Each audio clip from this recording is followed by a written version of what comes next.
अस्सलामु अलैकुम वरहमतुल्लाहि वबरकातुहू। आज का हमारा टॉपिक है DNA structure and function.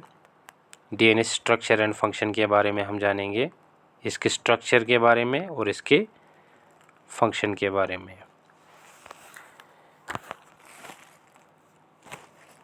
One of the most fascinating topic as per the class 12th और as per the NEET perspective is concerned. क्यों ये इम्पॉर्टेंट टॉपिक माना जाता है, थोड़ी बहुत रोशनी हम इस पे डालेंगे। क्योंकि डीएनए जो है, अगर हम इसको बेसिक लेवल पे अंडरस्टैंड करेंगे डीएनए को, तो इनडायरेक्टली ये क्लास 12th में जेनेटिक्स के जो 2 चैप्टर है उनको हेल्प करने में 100% इसका रोल है। इसी तरह जो बायोटेक्नोलॉजी है उनके अंदर भी 2 चैप्टर्स है, इस बायोटेक्नोलॉजी यूनिट के अंदर भी 2 चैप्टर्स है। तो इन बायोटेक्नोलॉजी के 2 चैप्टरों को भी हेल्प करने में इस डीएनए की बेसिक नॉलेज इम्पॉर्टेंट है। तो as per the NEET is concerned ये तकरीबन आपके 10 से लेकर 12 क्वेश्चंस जो है इनकी कवरेज देता है, ये 4 चैप्टर्स। तो बेसिक लेवल पे मुझे लगता है कि इस one of the important topic ये माना जाता है as per the NEET is concerned. अब थोड़ा हम डीएनए के बारे में पहले इंट्रोडक्शन देंगे, ये जानेंगे ये क्या है, कौन सा मॉलिक्यूल है, लेकिन थोड़ी बहुत इसकी हिस्ट्री के बारे में भी टच करना ज़रूरी है कि जो हमारी जो मेडिकल साइंस थी, they know less about the DNA, they knew less about the DNA. That's why it was considered a very difficult topic. बच्चों को ये बड़ा ख़तरनाक टॉपिक लगता था, डिफ़िकल्ट टॉपिक लगता था कि क्योंकि इस डीएनए के बारे में इंफॉर्मेशन उतनी ज़्यादा नहीं थी। Now medical science have discovered lot about the DNA. We know the concept of genes, we know the concept of chromosomes, और even we know the concept of alleles. Now हमें alleles के बारे में पता है, हमें क्रोमोसोम के बारे में पता है, हमें जीन्स के बारे में पता है, हमें ह्यूमन जीनोम प्रोजेक्ट ने बहुत इंफॉर्मेशन दी है, हर एक जीन को एनालाइज हम कर पाते हैं। अब हमें क्रोमोसोम के बारे में इंफॉर्मेशन है, और हमें इवन जैसे बायोटेक्नोलॉजी में हम पढ़ते हैं जीन थेरेपी वगैरह, हम एक एक जीन में ये हम समझ गए हैं कि जीन में अगर म्यूटेशन आ जाए तो उसको हम ठीक कैसे कर पाए। ठीक, तो एक इम्पॉर्टेंट टॉपिक है। पहले हम थोड़ा इस डीएनए के बारे में जानेंगे कि ये डीएनए जो है ये एक मास्टर प्लानर होता है। बेसिकली मास्टर प्लानर, ये एक मास्टर प्लानर होता है, यानी डीएनए को हम कंसिडर करते हैं एक मास्टर प्लानर। इस मास्टर प्लानर को अंडरस्टैंड करने के लिए हम पहले एक एग्जांपल लेंगे और फिर इसको अंडरस्टैंड करेंगे। एग्जांपल ये है कि मान लो कि ये हमारे पास एक फर्टिलाइज्ड ओवम है। This is a fertilised ovum. ठीक, ये एक फर्टिलाइज्ड ओवम है। This is called fertilised ovum. इस फर्टिलाइज्ड ओवम के अंदर जो जेनेटिक इन्फॉर्मेशन है, जो प्रेजेंट ओवर देयर है, ऑल प्रोग्राम जो इसके अंदर स्टोर्ड है, जो स्ट्रक्चर बनाता है एक ऑर्गेनिज्म का, जो सेल्स बनाते हैं एक ऑर्गेनिज्म के, वो बेसिकली इस मास्टर प्लानर की वजह से बन जाता है। यानी जो उसके अंदर हम ये समझ सकते हैं कि जो एक फर्टिलाइज्ड ओवम है ये आगे जाके एक कंप्लीट ऑर्गेनिज्म को बनाता है। ये कंप्लीट ऑर्गेनिज्म को बनाता है, और जिस कंप्लीट ऑर्गेनिज्म को बनने के लिए,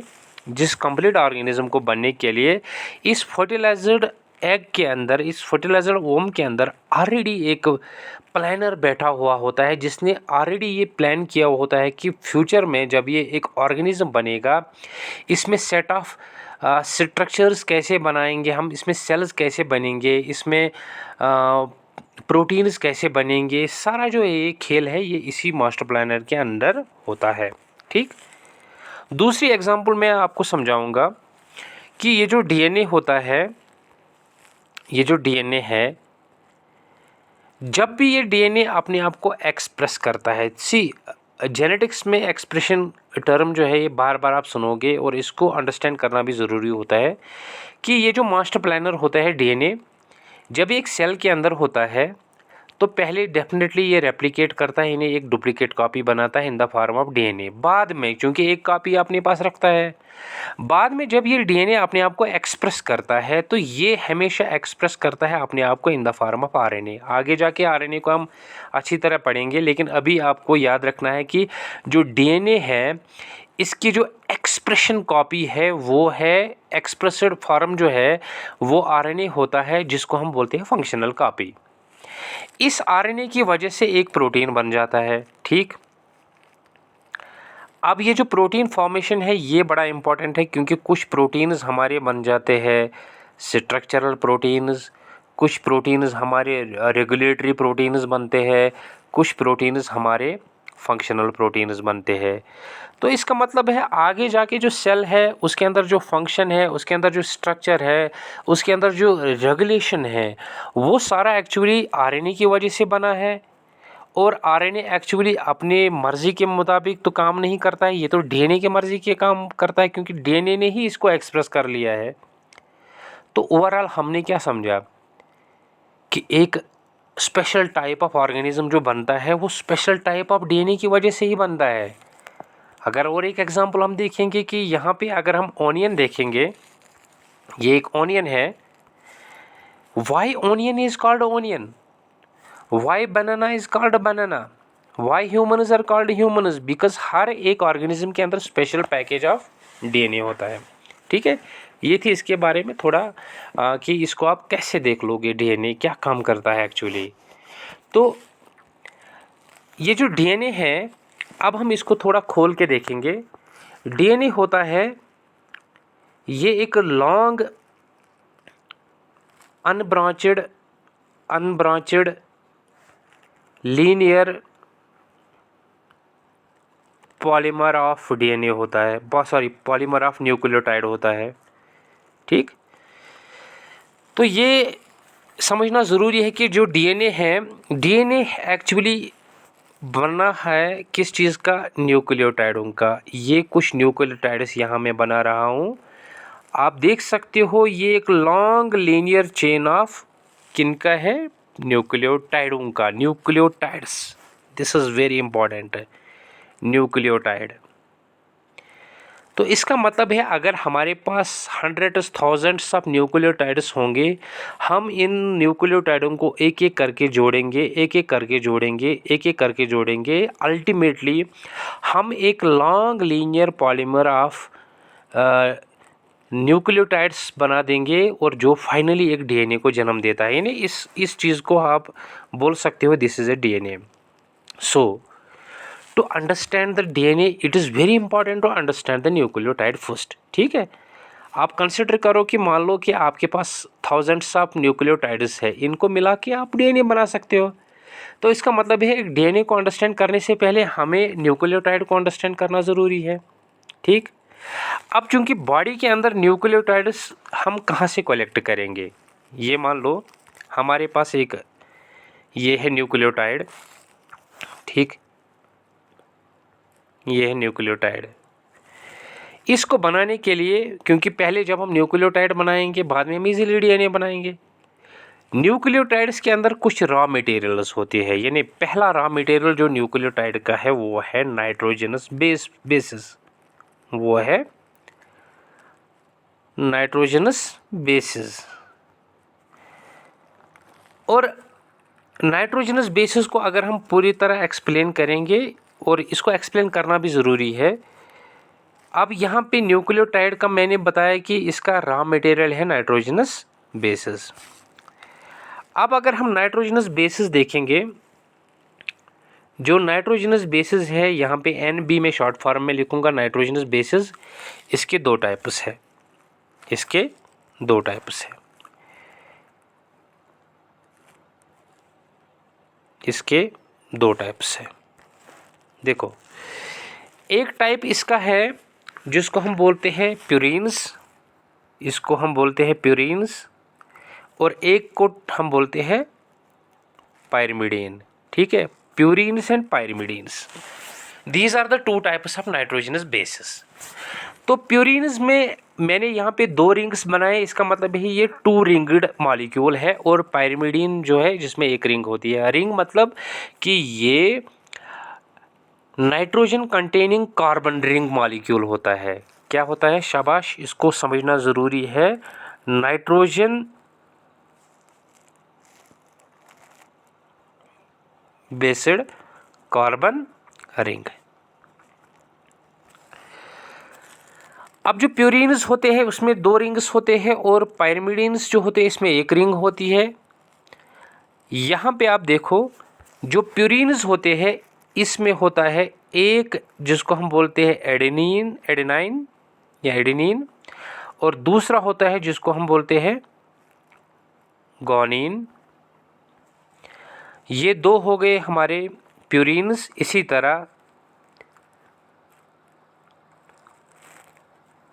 साइटोसिन एंड थाइमिन, ये हो गया हमारा पायरिमिडीन। यानी प्यूरिन्स में एडेनिन होता है, गॉनिन होता है, पायरिमिडीन्स में साइटोसिन और थाइमिन होता है। ठीक है, ये हो गए हमारे 4 नाइट्रोजन बेस पेयर्स। यानी नाइट्रोजन बेस पेयर मैं फिर से रिपीट करूंगा। नाइट्रोजन बेस पेयर होता है नाइट्रोजन बेसिस कार्बन रिंग, और प्यूरिन्स में 2 रिंग्स होते हैं, पायरिमिडीन्स में 4 रिंग्स होते हैं। कुल मिला के हमारे पास नाइट्रोजन बेस पेयर्स जो है वो 4 है। ठीक है, 1, 2, 3 एंड 4। एक हमारे पास होता है एडेनिन, एक हमारे पास गॉनिन होता है, एक हमारे पास साइटोसिन, एक हमारे पास थाइमिन होता है। Adenine, guanine, cytosine and thymine, ये 4 नाइट्रोजन बेस पेयर्स होते हैं। पहले के 2 प्यूरिन्स बनाते हैं, और ये 2 जो है ये पायरिमिडीन बनाता है। ठीक, अब इस प्यूरिन और पायरिमिडीन को अंडरस्टैंड करने के लिए हम और एक चीज़ देखेंगे, क्योंकि हमने पहले ही बोला कि अगर हम डीएनए के स्ट्रक्चर को अंडरस्टैंड करेंगे तो पहले हम किस स्ट्रक्चर को, पहले हमें क्या देखना है? वेरी गुड, शाबाश, न्यूक्लियोटाइड। क्या? न्यूक्लियोटाइड। फिर मैंने बोला कि न्यूक्लियोटाइड जो है, न्यूक्लियोटाइड बनाने के लिए, यानी once you get the nucleotide and you can easily make a DNA. लेकिन न्यूक्लियोटाइड बनाने से पहले हम इसको पहले देखेंगे न्यूक्लियोटाइड किस चीज़ का बना है। न्यूक्लियोटाइड्स में रॉ मटेरियल जो है वो नाइट्रोजन बेस पेयर्स होते हैं, वो तो 4 है, वो तो हमने अंडरस्टैंड किया। इसके अलावा इसके अंदर और एक रॉ मटेरियल होता है, दैट्स वेरी इंपॉर्टेंट। वो रॉ मटेरियल ये है, वो रॉ मटेरियल है एक शुगर मॉलिक्यूल जिसको हम बोलते हैं पेंटोज शुगर। ठीक है, ये समझना ज़रूरी है, this is very very important. अगर हम देखेंगे ये कार्बन नंबर 1 है, ये कार्बन नंबर 2 है, ये कार्बन नंबर 3 है, ये हो गया कार्बन नंबर 4 और ये हो गया कार्बन नंबर 5। ठीक, और यहाँ पे हमारा ऑक्सीजन होता है। कार्बन नंबर 2 पे यहाँ पे एक हाइड्रोक्सिल ग्रुप होता है OH, और कार्बन नंबर 3 पे एक हाइड्रोक्सिल ग्रुप होता है OH। इस स्ट्रक्चर को प्लीज़ अंडरस्टैंड करो, क्योंकि यहीं से आप आरएनए और डीएनए को अंडरस्टैंड कर पाओगे। अगर कार्बन नंबर 2 और कार्बन नंबर 3 पे 2 हाइड्रोक्सिल ग्रुप्स है, then this sugar is called ribose sugar. क्या बोलते हैं इसको? Ribose sugar. वेरी गुड, ये एक राइबोस शुगर होता है। Very good. सपोज अगर हम इस ऑक्सीजन एटम को यहाँ से पंक्चर करेंगे तो पोजीशन नंबर 2 पे जो हाइड्रोजन है, जो हाइड्रोक्सिल ग्रुप है, अब यहाँ पे ऑक्सीजन हमने रिमूव कर लिया तो ये बन जाता है डीऑक्सीराइबोस शुगर। क्या बन जाता है? Deoxyribose sugar. Very good. तो इसका मतलब है जो डीएनए है उसके अंदर कौन सा शुगर होगा? वेरी गुड, डीऑक्सीराइबोस शुगर होगा, और जो आरएनए होगा उसके अंदर राइबोस शुगर होता है। इसीलिए जब मैंने आपको बोला था कि जब डीएनए अपने आप को एक्सप्रेस करता है, एक फंक्शनल कॉपी बनाता है, तो उस समय ये अपने एक ऑक्सीजन एटम को पंक्चर कर देता है, यहाँ से आउट कर देता है। अंडरस्टैंड? ये तो क्लियर है ना? Very good.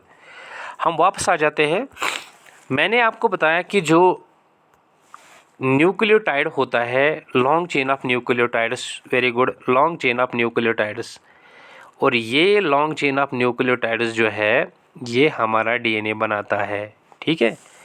अब मैंने बताया कि न्यूक्लियोटाइड जो है, इसके अंदर न्यूक्लियोटाइड के अंदर होता क्या है, इसमें नाइट्रोजनस बेस पेयर्स होते हैं, वो हमने देखे 4 किस्म के नाइट्रोजनस बेस पेयर्स है। और हमने एक इम्पॉर्टेंट चीज़ देखा, दैट इज़ शुगर, यानी जो शुगर है ये राइबोस शुगर भी हो सकता है, जैसे ये राइबोस शुगर है OH, और इसी तरह यहाँ पे अगर हम इस शुगर की बात करेंगे, यहाँ पे ये है डीऑक्सीराइबोस शुगर, जैसे ऑक्सीजन एटम सिर्फ एक यहाँ पे प्रेजेंट है, ठीक। अब चूंकि जो हमारे पास एक नाइट्रोजनस बेस पेयर है, कोई भी एग्जांपल हम लेंगे, चाहे हम एडेनिन की लेंगे या गुआनिन की लेंगे या साइटोसिन या थाइमिन की लेंगे, these nitrogenous bases should fuse with the sugar, okay, यानी ये शुगर के साथ फ्यूज हो जाते हैं। अब यहाँ पे मैं एग्जांपल दूंगा, जैसे फॉर एग्जांपल यहाँ पे हम एक शुगर मॉलिक्यूल बनाएंगे, ठीक है।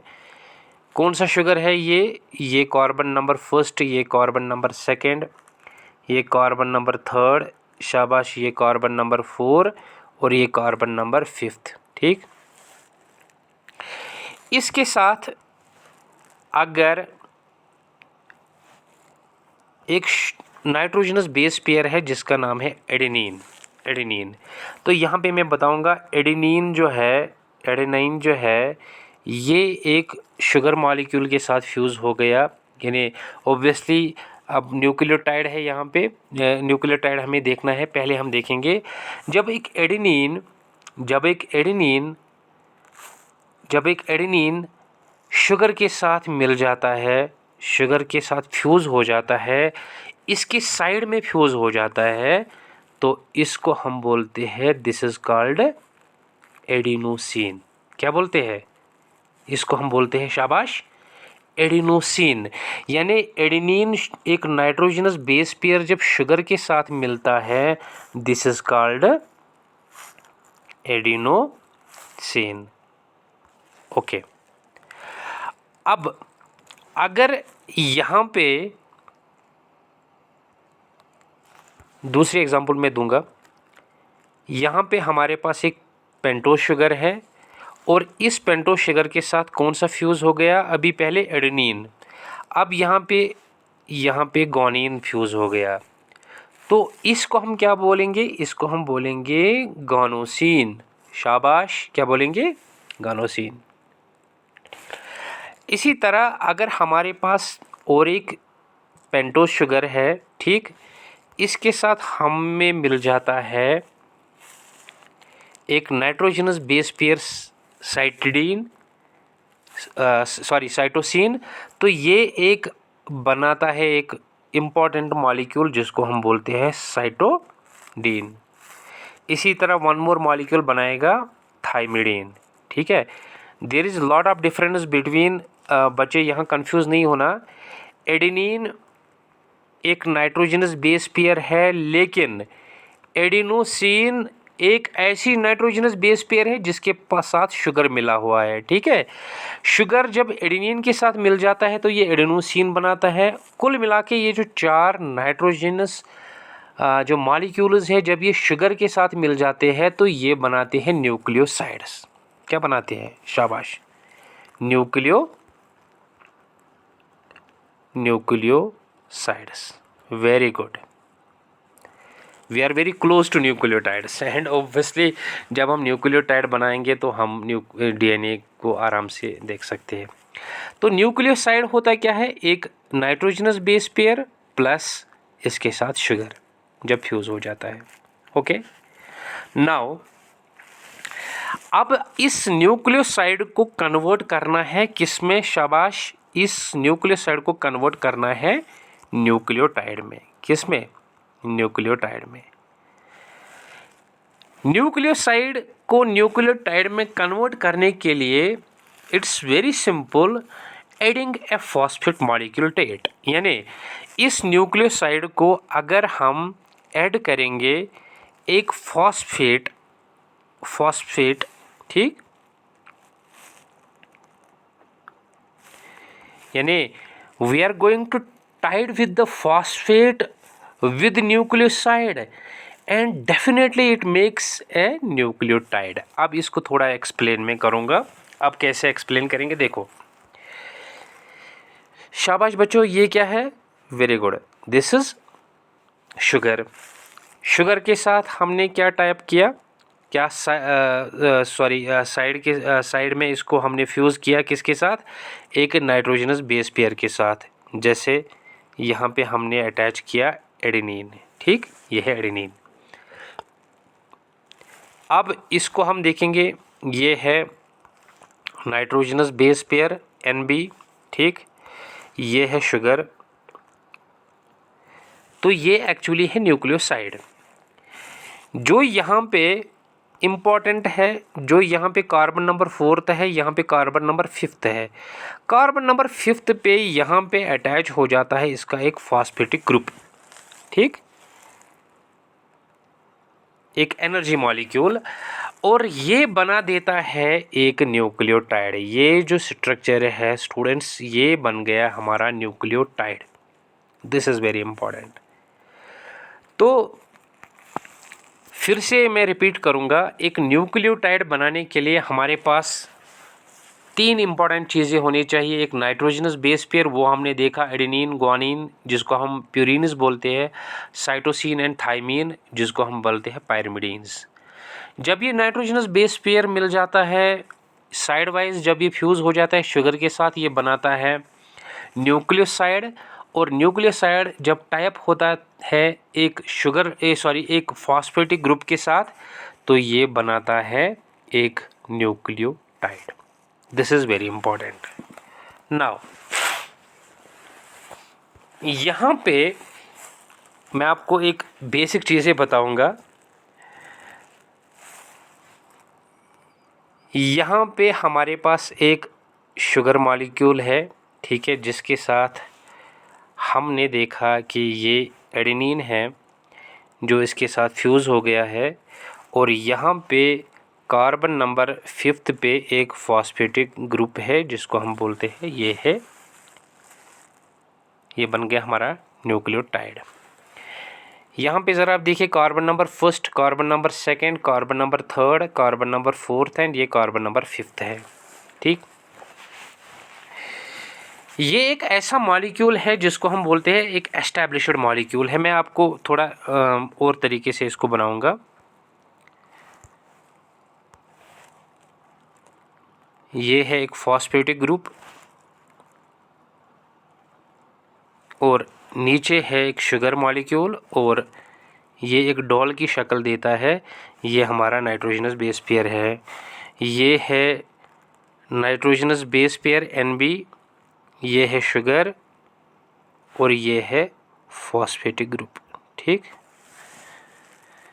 देखो, अब अगर हम एक लॉन्ग चेन ऑफ न्यूक्लियोटाइड बनाएंगे, ये एक न्यूक्लियोटाइड, दूसरा न्यूक्लियोटाइड अब इसके साथ जुड़ेगा, लेकिन इसमें एक there are some certain rules, जिस रूल के तहत दूसरा न्यूक्लियोटाइड आ जाता है इस न्यूक्लियोटाइड के साथ जुड़ जाता है, तभी जाके हमारे पास एक लॉन्ग चेन बनेगी। लेकिन there are some set of rules. वो रूल्स क्या है, मैं इसको थोड़ा बताऊंगा। यहाँ देखो, यहाँ पे मान लो कि ये जो मॉलिक्यूल यहाँ पे मैंने बनाया, ये एक फॉस्फेटिक ग्रुप है, ठीक, नीचे इसके अंदर शुगर मॉलिक्यूल है, और यहाँ पे मान लो कि एक एडेनिन नाइट्रोजनस बेस पेयर मिला हुआ है। इस एडेनिन ने जब इस एडेनिन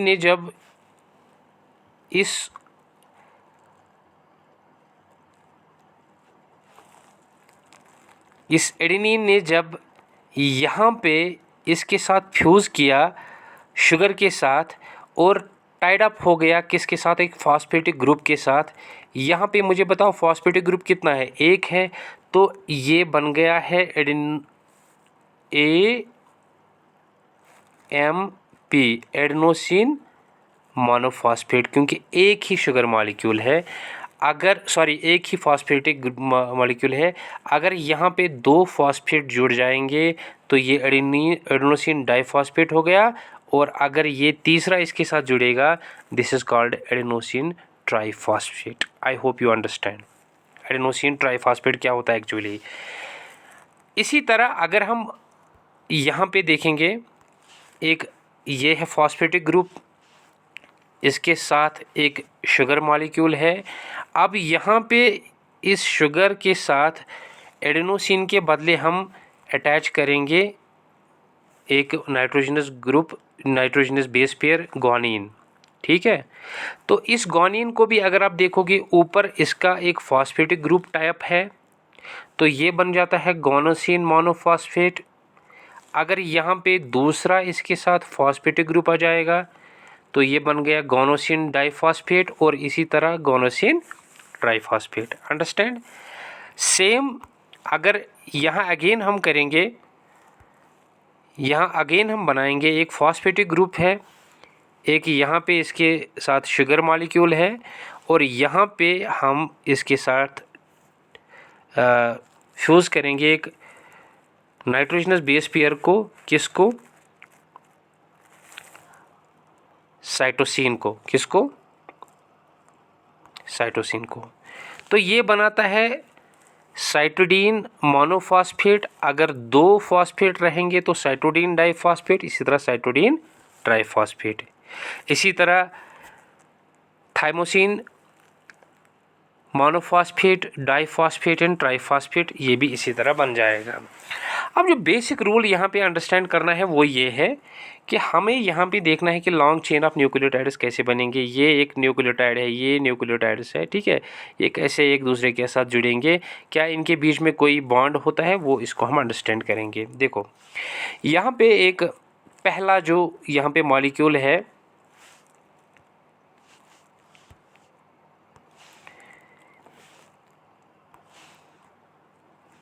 ठीक, ये हो गया हमारा, मान लो एक न्यूक्लियोटाइड है। इस न्यूक्लियोटाइड का अगर आप नंबरिंग के हिसाब से देखेंगे, ये एंड जो है इसका ये 5 एंड है, और ये एंड इसका है 3 एंड। वाई 5 एंड 3 एंड मतलब कि इसके 5 एंड पे फॉस्फोरस अटैच है, और इसके नीचे वाले एंड पे जो है 3 कार्बन, ये थर्ड रिंग, थर्ड ये पॉइंट, कार्बन पॉइंट जो है थर्ड पे। यहाँ पे अटैचमेंट किस तरह हो जाती है, चूँकि सेल के अंदर जब भी एक न्यूक्लियोटाइड्स की फॉर्मेशन हो जाती है तो सेल के अंदर ऑलरेडी एनफ क्वांटिटीज़ ऑफ ये न्यूक्लियोटाइड्स जो होते हैं, लेकिन वो किस फॉर्मेशन में होती है, ट्राइफॉस्फेट में। मैं इसका एक रीज़न बताऊंगा। देखो ये एक मॉलिक्यूल है जिसको हम बोलते हैं ये एक एस्टैब्लिश्ड मॉलिक्यूल है, यानी इसने अपनी एक लाइफ जो है वो सेट की हुई है, इसकी लाइफ जो है वो सेट है, ठीक है। अब दूसरा मॉलिक्यूल जब चाहता है कि मैं इस मॉलिक्यूल के साथ जुड़ जाऊं, मान लो ये एक हमारे पास एक न्यूक्लियोटाइड है, और इसकी डिमांड ये है कि मैं इसके साथ जुड़ जाऊं, तो इसके साथ जुड़ने के लिए ये वाला जो है, ये एस्टैब्लिश्ड मॉलिक्यूल जो है, ये अनएस्टैब्लिश्ड मॉलिक्यूल को बोलता है कि जब भी आप मेरे साथ आ जाओ, आप अपने साथ एक करेंसी लाओ। करेंसी इन द सेंस आपको पैसे लाने हैं। अब चूंकि ये पैसे कैसे लाएगा, इसीलिए इसके पास ऑलरेडी ट्राइफॉस्फेट होता है, इन्हें 2 फॉस्फेटिक ग्रुप्स जो इसके होते हैं ये इसके साथ ऑलरेडी साथ में आते हैं, तो ये एज ए गिफ्ट इसको देते हैं। तो ये जब इसके साथ जुड़ जाता है तो ये अपने 2 फॉस्फेटिक मॉलिक्यूल्स लाता है अपने साथ। और एज ए रूल ये भी होता है कि इट बाउ इट्स हेड, ये अपने हेड को इस एस्टैब्लिश्ड मॉलिक्यूल के फुट से टाइप करता है, और इसको बोलता है कि मुझे अपने साथ मिलाने के लिए मैं अपनी करेंसी आपको प्रोवाइड कर दूंगा, ठीक है। तो धीरे धीरे ये जब यहाँ आ जाता है तो ये इसके साथ अब टाइप हो जाता है, ये यहाँ पे टाइप हो जाता है, ठीक है, ये टाइप हो जाता है, लेकिन 2 फॉस्फेटिक ग्रुप ये यहाँ पे एक्स्ट्रा देता है एज ए करेंसी। बाद में क्या होता है कि ये 2 फॉस्फेटिक ग्रुप इसके दोनों यहाँ से डिटैच हो जाते हैं, ये दोनों डिटैच हो जाते हैं। इनको जो ये जो यूनिट होता है दो फॉस्फेटिक ग्रुप का, इनका रिलीज़ करना क्यों इम्पॉर्टेंट होता है? क्योंकि जब ये ब्रेक हो जाते हैं यहीं से तो एनर्जी निकलती है। और वो एनर्जी किस लिए यूज़ होता है? वो एनर्जी यूज़ होता है कि ये एक न्यूक्लियोटाइड जब दूसरे न्यूक्लियोटाइड के साथ मिल जाता है, यहाँ पे एक बॉन्ड बन जाता है, उस बॉन्ड को हम बोलते हैं फॉस्फोडाइएस्टर बॉन्ड।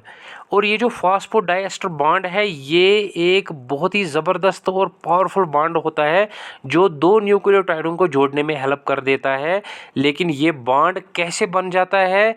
इसके लिए एनर्जी चाहिए। एनर्जी कहाँ से आ जाती है? जो एक अनएस्टैब्लिश्ड मॉलिक्यूल अपनी एनर्जी देता है, बाद में इस एनर्जी को यूटिलाइज़ करने में जो फॉस्फोडाइएस्टर बॉन्ड क्रिएट हो जाता है वो बन जाता है because of the releasing of the two phosphatic group.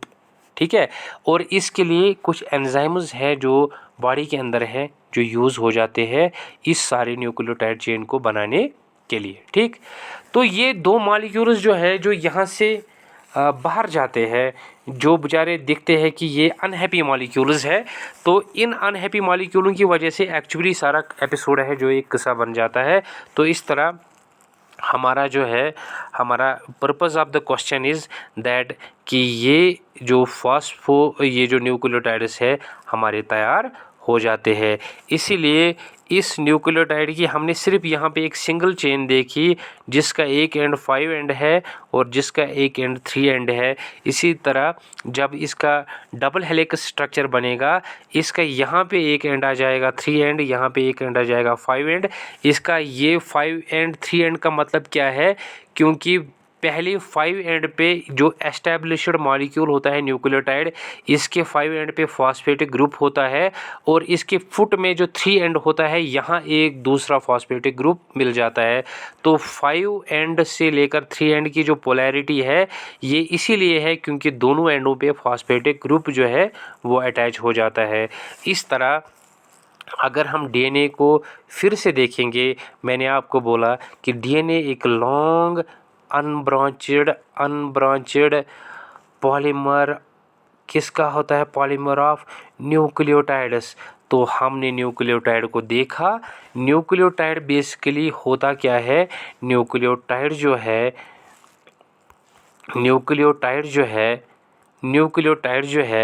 इसमें एक रॉ मटेरियल होता है नाइट्रोजनस बेस पेयर। ठीक। इसमें पेंटोज शुगर होता है और इसमें इसमें एक फॉस्फेटिक ग्रुप होता है। ठीक। अब देखो ये जो नाइट्रोजनस बेस पेयर्स है, मैंने आपको बोला एडेनिन होता है, गुआनिन होता है, साइटोसिन होता है और थाइमिन होता है।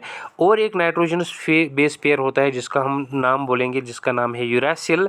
तो instead of thymine the uracil is going to attach in the RNA. So RNA और डीएनए के अंदर सिर्फ ये दो डिफरेंसेस बड़े इंपॉर्टेंट है कि थाइमिन के बदले जो नाइट्रोजनस बेस पेयर आती है यहाँ यूरासिल आती है और इसमें ऑक्सीजन एटम एक एक्स्ट्रा होता है क्योंकि इसमें राइबोस शुगर होता है। वाइलेस डीएनए के अंदर जो है वो डीऑक्सीराइबोस होता है, वहाँ पे यूरासिल नहीं होता है। सो दिस डीएनए जो है, ये जो डीएनए है एक इन्फॉर्मेटरी मॉलिक्यूल होता है, एक फैसिनेटिंग मॉलिक्यूल है जिसकी वजह से एक ऑर्गेनिज़म का स्ट्रक्चर, एक ऑर्गेनिज़म का लाइफ स्टाइल जो है वो बिल्कुल इसी डीएनए की वजह से बन जाता है क्योंकि इसके अंदर स्टोर्ड इन्फॉर्मेशन होती है। Thank you very much. Next topic में हम इसका एक ये जो अभी हमने सिंगल स्ट्रैंड बनाया है, अब हम नेक्स्ट टॉपिक में डबल स्ट्रैंड बनाएंगे और हम ये पढ़ेंगे कि फॉस्फोडाइएस्टर बॉन्ड के बाद एक कुछ हाइड्रोजन बॉन्ड्स भी आ जाते हैं।